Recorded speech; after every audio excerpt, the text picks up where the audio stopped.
Hi guys, we are still in Corinthians 13. We're talking about love for a long time, and I think that's a good thing. Let's keep going. We are in verses 4 through 7 still of chapter 1 Corinthians 13. Love is patient and kind. Love does not envy or boast.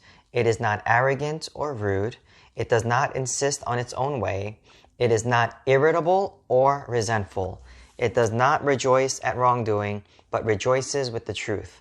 Love bears all things, believes all things, hopes all things, endures all things. Amen. All right, so once again, we're getting glimpses of what love looks like.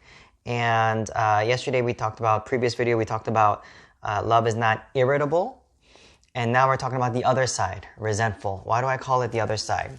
Because if you are irritable, it's not a stretch. It's not difficult to imagine that soon people will become resentful. Okay? Now, this is the opposite side. If you are resentful, then probably somebody has been irritable, like bothered you more than once, in greater ways than one. And so now it's the opposite side. The opposite side is when somebody is irritable to you, love is not resentful. Love is not resentful. And there are going to be irritable people, and there are going to be people who are very irritable at different times, different seasons in your life. I'm sure you can imagine one or two already. You can think of one or two people already that have been this way. But now, let me ask you if it came to the point of resentment. When it comes to a point of resentment, there's something absolutely wrong with that picture. And there's something that should have been dealt with much sooner. It's kind of like a little cut, like a scrape, becoming like a really big open wound, okay? By the time it's a big open wound, man, that's really difficult to fix. It's really hard. A lot of damage has been done. But we are called to remember that love is not resentful. And so we can be unhappy, we can be upset, but what this implies is that we're going to do something about it. Like, we're not going to let it get to that point of being resentful.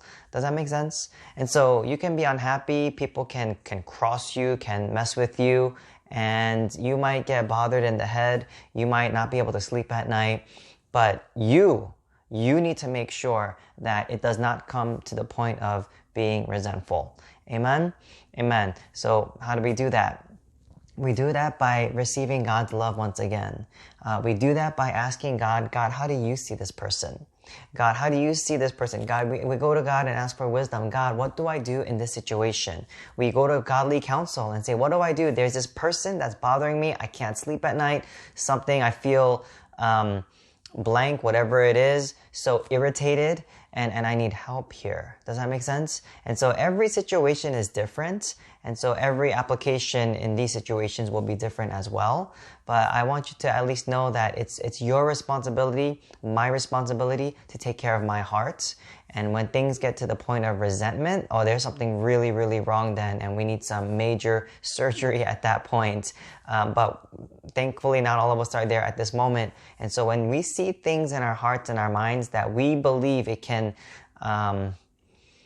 bring us to the point of resentment, then we need to do something about it. Does that make sense? We just can't leave it there. A friend of mine, I remember, he thought he had a piece of rock got in his shoe, but he just kept walking. He just didn't let it bother him.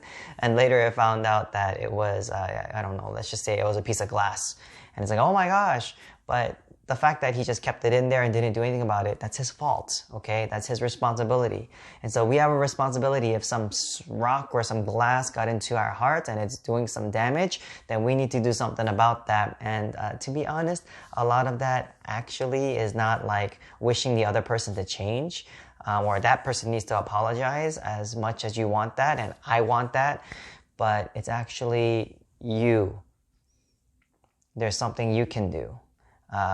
You go to God, there's something that's going to be taking place on your part of the street, on your side of the street. And God can do that. And so even Jesus is like, even if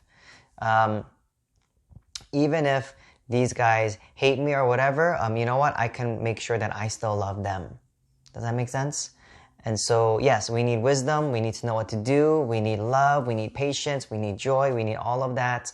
But I just want to make sure that we know that it is our responsibility to take care of our hearts, and we don't want to let it get to that point.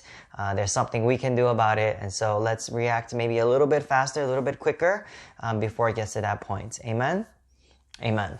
All right. And by the way, it's not fair for the other person too. You know what I'm saying? Yeah, it's not fair. They might have no clue what's going on, but it's just something's just bothering you so much about that person. Yeah, so there's a responsibility for us to do what we need to do, and that is loving.